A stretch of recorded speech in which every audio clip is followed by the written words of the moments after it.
හොඳයි අයිබෝවන් කියලා අපේ YouTube channel එකට ඔබ සාදරයෙන් පිළිගන්නවා. කැකිරාව සේජ් අධ්‍යාපන ආයතන පරිශ්‍රයේ සිට ආදරණීය දුවදරුවන් වෙනුවෙන් නිවසේ සිටම රසායන විද්‍යාව පහසුවෙන් ඉගෙන ගැනීම සඳහා විද්‍යාව හරි ලේසි පාඩම් මාලාව යටතේ අද ඔබත් එක්ක හමු වෙන්නේ.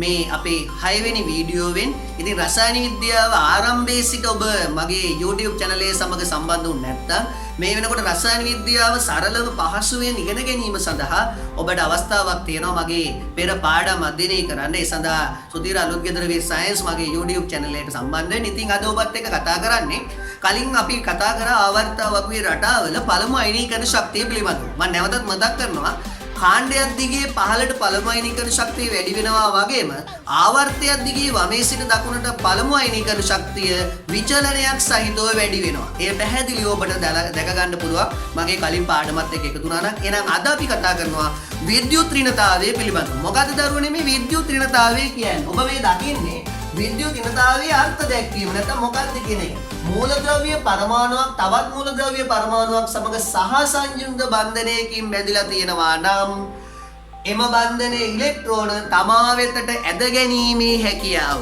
මොකක්ද කවුද මේකට අපි ගන්න උදාහරණේ? මම ඔබත් එක්ක කතා කරනවා සහසංයුක්ත බන්ධනාකාරයක් වන හයිඩ්‍රජන් සහ ක්ලෝරීන් සමග එකතු වෙලා සාදන හයිඩ්‍රජන් මූලද්‍රව්‍ය ක්ලෝරීන් මූලද්‍රව්‍ය සමග එකතු වෙනකොට මේ දෙන්නාගේ සංයුජතාවය අනුව සූත්‍රය ලැබෙනවා හයිඩ්‍රජන් ක්ලෝරයිඩ් නැත්නම් හයිඩ්‍රොක්ලෝරික් අම්ලය. එහෙනම් මෙයාගේ ඉලෙක්ට්‍රෝන සකස් වෙලා තියෙන ආකාරය බැලුවොත් මෙයාගේ ඉලෙක්ට්‍රෝන සහසංයෝජ බන්ධනයක් විදිහට තමයි සකස් වෙලා තියෙන්නේ. හයිඩ්‍රජන් කියන කෙනාට අපි එක ඉලෙක්ට්‍රෝනයක් මෙන්න මෙහෙම ලකුණු කරනවා නම් ක්ලෝරීන් කියන කෙනාට ඉලෙක්ට්‍රෝන ලකුණු කිරීමේදී මෙන්න මේ විදිහේ තිත් කතිර සටහන එහෙම නැත්නම් හයිඩ්‍රජන් සහ ක්ලෝරීන් අතර සහසංයෝජ බන්ධනයක් සෑදිලා තියෙනවා. එතකොට මේ සහසංයෝජ බන්ධනයක් හැදිලා තියෙනකොට ක්ලෝරීන්ගේ ඉලෙක්ට්‍රෝන 7ක් තියෙනවා. නමුත් හයිඩ්‍රජන්ගේ තියෙන එක ඉලෙක්ට්‍රෝනය. ඒ නිසා මෙන්න මේ හයිඩ්‍රජන්ගේ ඉලෙක්ට්‍රෝනයක් ක්ලෝරීන් දෙසට ඇද ගැනීමේ හැකියාවක් තියෙනවා. එතකොට ක්ලෝරීන් පරමාණුවට ලැබෙනවා කුඩා ඍණ අගයක්. නමුත් හයිඩ්‍රජන් පරමාණුවට ඒ වෙනකොට ලැබෙන්නේ කුඩා ධන අයනයක්. මෙන්න මේ විදිහට එක් පරමාණුවක් දෙසට ඉලෙක්ට්‍රෝන ඇද ගැනීමේ හැකියාවට තමයි කියන්නේ පළමු අයනීකරණ ශක්තිය. එහෙනම් හයිඩ්‍රජන් ක්ලෝරීන් දෙන්න ගත්තාම හයිඩ්‍රජන්ට වඩා ක්ලෝරීන් වල ඉලෙක්ට්‍රෝන ඇද ගැනීමේ හැකියාව වැඩි. එහෙනම් ක්ලෝරීන් වල විද්‍යුත් ඍණතාවය වැඩි හයිඩ්‍රජන්ට වඩා. එතකොට ආවර්තාවුවේ ඉලෙක්ට්‍රෝන වැඩිපුර තියෙන කෙනා ඒ ඉලෙක්ට්‍රෝන දෙසට ඒ පරමාණු දෙසට ඉලෙක්ට්‍රෝන ඇද ගැනීම තමයි අපි කියන්නේ පළමු අයනීකරණ ශක්තිය කියලා. මේ විදිහට අපි පළමු අයනීකරණ ශක්තිය ගැන කතා කරනකොට අපිට හම් වෙන පළමු අයනීකරණ ශක්තිය වැඩිම මූලද්‍රව්‍ය තමයි ෆ්ලෝරීන්. මොකද වැඩි ඉලෙක්ට්‍රෝන ප්‍රමාණයක් ඇද ගැනීමේ හැකියාව තියෙන ෆ්ලෝරීන් වලට. එහෙනම් බලමු අපි පළමු අයනීකරණ ශක්තිය සකස් වෙලා තියෙන ආකාරය. මේ පළමු විද්‍යුත් ඍණතාවයේ සකස් වෙලා තියෙන ආකාරය ලිතියම් වල සිට ෆ්ලෝරීන් දක්වා විද්‍යුත් ඍණතාවය වැඩි වෙලා තියෙනවා. නැවත සෝඩියම් සිට ක්ලෝරින් දක්වා විද්‍යුත් ඍණතාවය වැඩි වෙලා තියෙනවා. ඔබ දකිනවා මේ විද්‍යුත් ඍණතාවයන් අටවන කාණ්ඩය සඳහා වැදගත් වෙන්නේ නැහැ. නමුත් නැත්තම් විද්‍යුත් ඍණතාව වගේක් සඳහන් වෙන්නේ නැහැ අටවන කාණ්ඩයට. එහෙම වෙන්න හේතුව අපි අටවෙනි කාණ්ඩයේ මූලද්‍රව්‍යයක් ගත්තොත් උදාහරණයක් විදිහට නියෝන් කියන මූලද්‍රව්‍ය ආවර්තාවකයේ 10 වෙනි මූලද්‍රව්‍යය. මේ නියෝන්ගේ ඉලෙක්ට්‍රෝන වින්‍යාසය 2.8 ලෙස සකස් වෙනකොට ඉලෙක්ට්‍රෝන ඇද ගැනීමේ හැකියාවක් පෙන්වන්නේ නැහැ. හේතුව මෙයාගේ ඉලෙක්ට්‍රෝන අෂ්ටකයේ ශක්ති මට්ටම සම්පූර්ණ වෙලා තියෙන නිසා. එහෙනම් මෙයාගේ පළමු අයනීකරණ ශක්තියක් අපිට හඳුනා ගන්න ලැබෙන්නේ නැහැ. පළමු අයනීකරණ ශක්තිය 8 වන කාණ්ඩයට එහෙම නැත්නම් අපි බිඳුව කියලා සැලකන අවසාන කාණ්ඩයට පළමු අයනීකරණ ශක්තියක් ලැබෙන්නේ නැහැ. පළමු අයනීකරණ ශක්තියක් ලැබෙන්නේ නැති නිසා පළමු අයනීකරණ ශක්තිය වැඩිම මූලද්‍රව්‍ය විදිහට අපි සැලකන්නේ 7 වන කාණ්ඩයේ මූලද්‍රව්‍ය. ඒ වගේම පළමු අයනීකරණ ශක්තිය අඩුම ලෙස සලකන්නේ පළවෙනි කාණ්ඩයේ මූලද්‍රව්‍ය. ඒ අනුව පොටෑසියම් තමයි පළමු අයනීකරණ ශක්තිය අඩුම මූලද්‍රව්‍යයත් විද්‍යුත් ඍණතාවයේ අඩුම මූලද්‍රව්‍යයත්. විද්‍යුත් ඍණතාවයේ වැඩිම මූලද්‍රව්‍ය විදිහට අපි සලකන්නේ ෆ්ලෝරීන්. පළමු අයනීකරණ ශක්තිය වැඩිම මූලද්‍රව්‍ය විදිහට අපි සලකන්නේ හීලියම්. එහෙනම් ආවර්තා වගුවේ රටා ගැන කතා කරන අපි ආවර්තා වගුවේ මූලද්‍රව්‍ය යොදාගෙන සූත්‍ර ගොඩනගන ආකාරයේ මේ පාඩමේ ඊළඟට ඔබත් එක්ක කතා කරනවා රසායනික සූත්‍ර නිර්මාණයේදී ඔබ දැන සිටිය යුතු දෙයක් තමයි සංයුජතාවය. එහෙනම් අපි බලමු මොකද්ද මේ සංයුජතාවය කියලා කියන්නේ.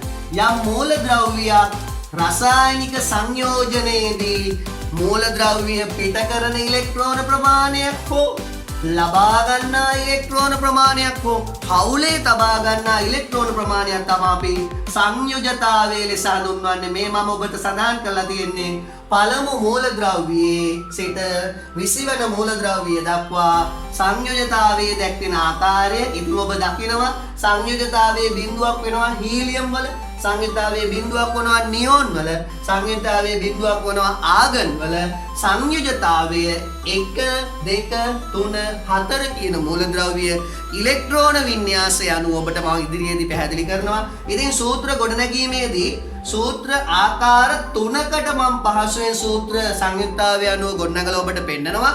මෙන්න මේ සූත්‍ර උදාහරණ සහිතව ඉදිරිපත් කරලා තියෙනවා. ඉතින් බලමු මේ සූත්‍රයක් කොහොමද නිර්මාණය කරන්න කියලා.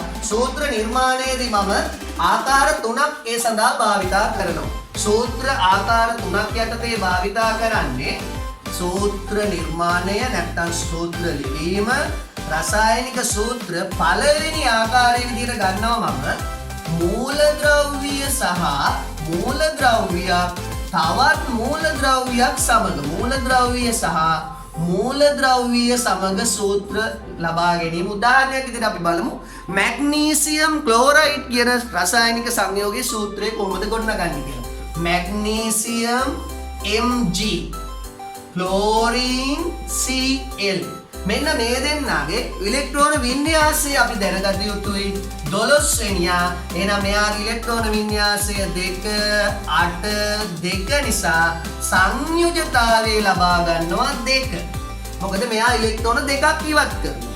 ක්ලෝරින් 17 වෙනියා. එයාගේ ඉලෙක්ට්‍රෝන වින්‍යාසය 2 8යි 7 නම් එයා ලබා ගන්න මූලද්‍රව්‍ය තමන්ගේ ඉලෙක්ට්‍රෝන 8 පිරීම සඳහා 1යි. ඒ නිසා මෙයාගේ සංයුජතාවය 1යි. මැග්නීසියම්ට ඉලෙක්ට්‍රෝන 2ක් පිට කරන්න නම් ඔබ දැන සිටිය යුතුයි ක්ලෝරින් පරමාණු 2ක් සිටිය යුතුයි. මොකද මැග්නීසියම් ඉලෙක්ට්‍රෝන 2ම ගන්න බෑ ක්ලෝරින්ට ලබා ගන්න හැකි ඉලෙක්ට්‍රෝන ගන්න 1යි. ඒ නිසා තමයි මෙන්න මේ සංයුජතාවයේ අපි සංයුජතා මාරු කරලා ලියනවා කියලා කතා කරන්නේ. ඒ නිසා සූත්‍රය ලැබෙනවා MgCl2. හැබැයි ඔබ දැන සිටිය යුතුයි මැග්නීසියම් 2යි 8යි 2 පිට කරන ඉලෙක්ට්‍රෝන සංඛ්‍යාව 2යි. ක්ලෝරින් 2යි 8යි 7 නිසා ලබා ගන්නා ඉලෙක්ට්‍රෝන සංඛ්‍යාව 1යි. එක මැග්නීසියම් පරමාණුවකට ක්ලෝරින් පරමාණු 2ක් අවශ්‍යයි ඉලෙක්ට්‍රෝන පිට කිරීම සඳහා. ඒ නිසා මැග්නීසියම් ක්ලෝරයිඩ් කියන සූත්‍රය මෙන්න ලැබෙනවා. ඔබට පුළුවන් මේ විදිහට මූලද්‍රව්‍යයක ඉලෙක්ට්‍රෝන වින්‍යාසයෙන් හොයාගන්න සංයුජතා අගය. සංයුජතා අගය හොයාගත්තන් පස්සේ සංයුජතා දෙක මාරු කරලා රසායනික සූත්‍රය මේ විදිහට ගොඩනගා ගන්න පුළුවන්. ඒ මම කතා කරේ මූලද්‍රව්‍ය සහ මූලද්‍රව්‍ය අතර. දෙවෙනි එක මම කතා කරනවා මූලද්‍රව්‍ය සහ සංයෝග අතර. අපි බලමු සූත්‍ර ලිවීමේ දෙවෙනි අවස්ථාව මූලද්‍රව්‍ය සහ ඛණ්ඩක අතර සංයෝගයක් කියවුණ ඛණ්ඩක අතර නැත්නම් පරමාණු පොකුරු කියලාත් අපි මෙයාලට සලකනවා. ඉතින් ඔබ දැන සිටිය යුතු මූලද්‍රව්‍යයේ පරමාණුක පොකුරු කීපයක් මම ඊළඟට ඉදිරිපත් කරන්නම්. ඔබට පුළුවන් ඒවා පාඩම් කර ගැනීමට. එතකොට මේ මූලද්‍රව්‍ය සංයෝග ලිවීම පහසු වෙනවා. කීපයක් තියෙනවා පාඩම් කරගන්න. අපි බලමු මැග්නීසියම් නයිට්‍රේට් කියන සංයෝගයේ සූත්‍රය ලියන්නේ කොහොමද කියලා. මැග්නීසියම් පරමාණුව මම කලින් ගත්තු හින්දා මේකට මම වෙනත් පරමාණුවක් ගන්නවා ඔබට තවත් ඉලෙක්ට්‍රෝන වින්‍යාසය පැහැදිලි කිරීමට අපි බලමු ඇලුමිනියම් සල්ෆේට් කියන සංයෝගයේ සූත්‍රය කොහොමද ගොඩනගාගන්නේ දෙවෙනි අවස්ථාවේදී සැලපිබම මූලද්‍රව්‍යයක් ගන්නවා ඇලුමිනියම් ඛණ්ඩකයක් විදියට ගන්නවා සල්ෆේට් SO4 ඍණ 2 ඒ නිසා ඔබ මෙන්න මේක දැන සිටිය යුතුයි මේ සූත්‍ර ලිවීමේදී. දැන් මම යනවා ඇලුමිනියම් කියන්නේ 13 වෙනියා. එහෙනම් මෙයාගේ ඉලෙක්ට්‍රෝන වින්‍යාසය ලැබෙනවා 2යි 8යි 3. එහෙනම් සංයුජතාවයේ විදියට ගන්න අපි සංයුජතාවය 3. ඒ ඉලෙක්ට්‍රෝන පිට කිරීමට ඇති හැකියාව. මෙයා ඍණායනයක් කියන්නේ මෙයාගේ ඉලෙක්ට්‍රෝන ලබා ගැනීමේ හැකියාව දෙකක් නිසා අයනය තමයි අපි සංයුජතාවයේ වගේ මෙතන ලබා ගන්න. එහෙනම් මෙන්න ඇලුමිනියම් වල ඉලෙක්ට්‍රෝන වින්‍යාසයට අනුව සංයුක්තාවය ගත්තා. සල්ෆේට් වල අයනයට අනුව අදාළ ඉලක්කම ගත්තා. සංයුක්ත සංයෝජනාගය ගත්තා. දැන් ඇලුමිනියම් සල්ෆේට් එනකොට සල්ෆේට් වල තිබුණ 2 සංයෝජනාගේ ඇලුමිනියම්ටත් ඇලුමිනියම් වල තිබුණ 3 සල්ෆේට් වලටත් ලෙස මෙන්න ඇලුමිනියම් සල්ෆේට් සූත්‍රය ගොඩනගා ගන්න ආකාරය. ආයෙත් ඔබට මම පැහැදිලි කරන්න.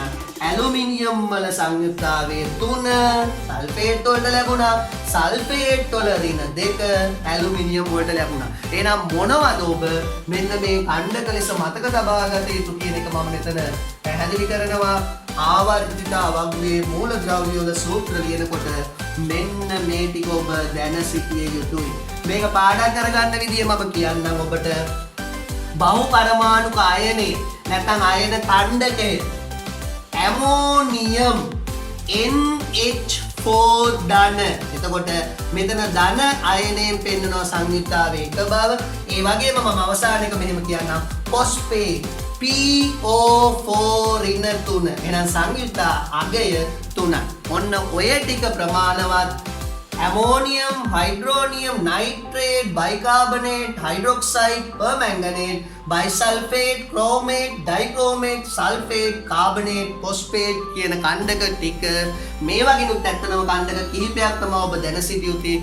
මෙන්න මේ ඛණ්ඩක වලින් පුළුවන් අපිට සූත්‍ර ගොඩනගා ගන්න. මම ඔබට කිව්වා රසායනික සූත්‍ර ගොඩනැගීමේදී අවස්ථා 3ක් අපිට ලැබෙනවා. ඒකෙන් දෙකක් කතා කරා. මෙන්න තුන්වෙනි අවස්ථාව. සූත්‍ර ගොඩනැගීමේදී තුන්වෙනි අවස්ථාව විදිහට මම සලකන්නේ පරමාණු පොකුරු නැත්නම් අයන අතර නැත්නම් ඛණ්ඩක අතර බලමු. මේකට මම ගන්නවා තුන්වෙනි අවස්ථාව ඇමෝනියම් කාබනේට්.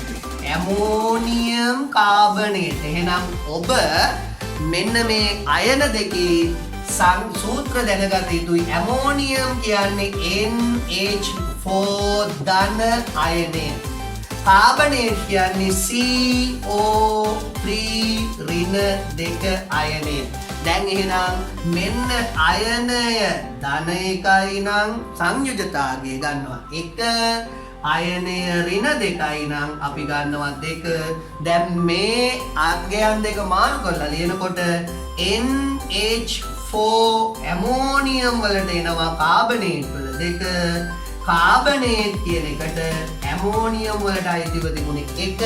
එහෙනම් අපි ඒක යොදන්නේ මෙන්න ඇමෝනියම් කාබනේට්. එහෙනම් සූත්‍ර ආකාර 3ක් ඔබට මම පැහැදිලි කරා. එක තමයි මූලද්‍රව්‍ය සහ මූලද්‍රව්‍ය අතර. දෙවෙනි එක තමයි මූලද්‍රව්‍ය සහ බහුපරමාණුක අයන අතර. 3 තමයි බහුපරමාණුක අයන සහ බහුපරමාණුක අයන අතර. ඉතින් මේ විදිහට රසායන විද්‍යාවේ පළමු ඒකකයේ මුල එහෙම නැත්නම් අපි රසායන විද්‍යාවේ ආරම්භය ඔබත් එක්ක කතා කරා. ඉතින් රැඳෙන්න රසායන විද්‍යාව ඔබේ ළඟට ඇවිල්ලා ඔබත් එක්ක කතා කරලා මෙන්න මේ විදිහට පහසු කර ගැනීම සඳහා සුධීර අලුත්ගෙදර with science මගේ YouTube channel එක සමග ඉතින් ඔබ සියලු දෙනාටම ස්තුතියි.